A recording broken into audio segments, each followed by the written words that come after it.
Dears, Anju miss ആണ്.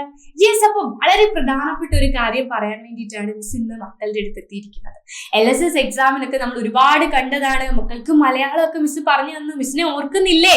അഞ്ജു മിസ്സിനെ മറന്നോ നിങ്ങള്? ഇല്ല, എന്തായാലും എന്റെ കുഞ്ഞുങ്ങൾ എന്നെ മറക്കില്ല അല്ലെ? യെസ്, അപ്പോ നിങ്ങൾ 4ാം ക്ലാസ് വരെ EVS പരിസര പഠനം എന്നൊരു സബ്ജക്ട് പഠിച്ചിരുന്നില്ലേ? 4ാം ക്ലാസ് വരെ EVS എൻവയോൺമെന്റൽ സയൻസ്.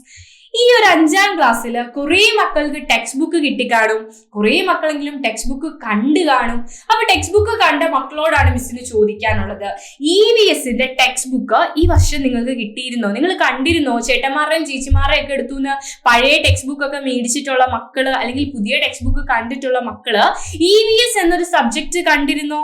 പരിസര പഠനം കണ്ടിരുന്നോ? കണ്ടിട്ടില്ല അല്ലെ? തീർച്ചയായും കണ്ടിട്ടില്ലായിരിക്കും. കാരണം 5ാം ക്ലാസ്സിൽ ഈ EVS എന്ന് പറയുന്ന സബ്ജക്റ്റിന്റെ പേര് മാറുകയാണ്. എങ്ങനെയാ മാറുക? ബേസിക് സയൻസ് എന്ന പേരിലേക്ക് മാറുകയാണ്. ഓക്കെ, അപ്പൊ 5 മുതൽ ഈ 5th സ്റ്റാൻഡേർഡ് മുതൽ 8th സ്റ്റാൻഡേർഡ് 8ാം ക്ലാസ് വരെ മക്കൾക്ക് ഇനി സയൻസ് എവിടെയാണ് പഠിക്കാനുള്ളത്? ബേസിക് സയൻസ് എന്ന് പറയുന്ന ടെക്സ്റ്റ് ബുക്കിലാണ് പഠിക്കാനുള്ളത്.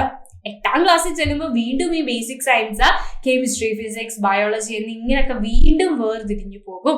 അത് 8ാം ക്ലാസ്സിലെ കാര്യം അല്ലെ? 8ാം ക്ലാസ്സിലെ കാര്യമൊന്നും ഇപ്പോഴേ എന്റെ കുഞ്ഞുങ്ങള് തലയിൽ കയറ്റണ്ട. അപ്പൊ 5ാം ക്ലാസ്സിൽ മനസ്സിലാക്കുക, EVSൽ നിങ്ങൾ പഠിച്ച കാര്യങ്ങളാണ് ബേസിക് സയൻസിൽ മക്കൾ കാണാനായിട്ട് പോകുന്നത്. ഓക്കെ അല്ലെ? അടിസ്ഥാന ശാസ്ത്രത്തിൽ മക്കൾ കാണാനായിട്ട് പോകുന്നത് എന്തൊക്കെ കാര്യങ്ങളാണ് EVSൽ നിങ്ങൾ പഠിച്ചത്?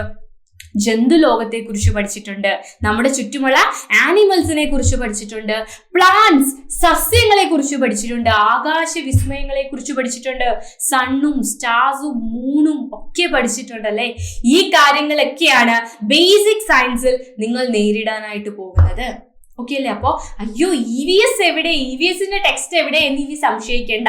5ാം ക്ലാസ്സിൽ മക്കള് 4ാം ക്ലാസ്സിൽ EVSൽ പഠിച്ച കാര്യങ്ങളാണ് 5ാം ക്ലാസ്സിൽ നിങ്ങൾ ബേസിക് സയൻസിൽ പഠിക്കാനായിട്ട് പോകുന്നത്. അപ്പൊ അടിസ്ഥാന ശാസ്ത്രം ഈ ഒരു സബ്ജക്റ്റിനെ കുറിച്ചോട്ട് ഒട്ടും വറീഡ് ആവണ്ട.